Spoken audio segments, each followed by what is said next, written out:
Pangatlo, kung bakit nag-trending ka na again. Ito na yung pinakamainit. So, ewan ko kung gusto mo ba itong sagutin. Kasi ako, fan talaga nila ako.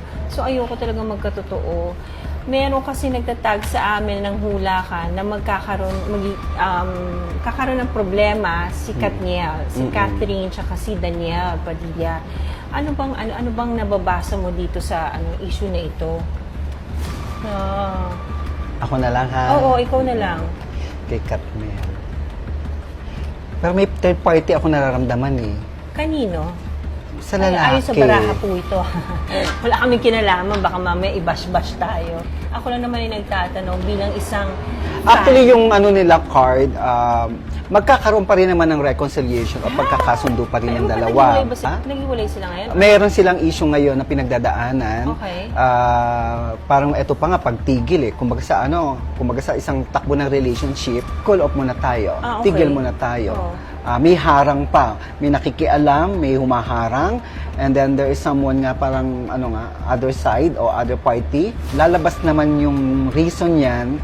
Ito mga susunod, di ko alam kung January or February, sa manggagaling naman ang rason sa lalaki. Pero sa akin, mukhang pagdadaanan lang nila ito. And malalagpasan. Malalampasan naman nila. Basta nagkaroon lang ng pagbabago. Parang sila pa rin yung naanuhan ko na yung kanilang love team. Okay.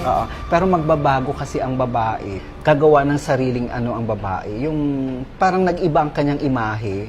Ibang Kathleen. Oo, mas matured. Oo. Iba I na. think it's about time. Iba na magiging role niya. Feeling ko magkakaroon na siya ng parang career na solo talaga. Hindi na yung love team. Now, this time parang mas madidevelop ang pagiging actress niya.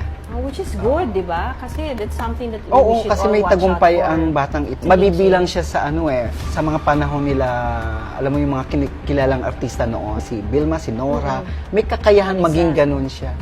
Wow. That's good news. Nga na, syempre, pag nawala ang dalawang love team, marami ang Malulungkot. Isa na ako doon. Pero, ang sa akin, dapat nga mas tanggapin natin ang mga bagay na yon ng pagbabago. Kung ngayon, nagkataon talaga sila, kasi this is marriage card, kasi ang lahat ng mga fans sila, gustong silang dalawa ang magkatuluyan.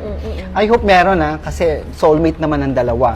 Pero kasi ang naanuhan ko ngayon, parang medyo may issue na nangyari. Pero kaya pang ayusin.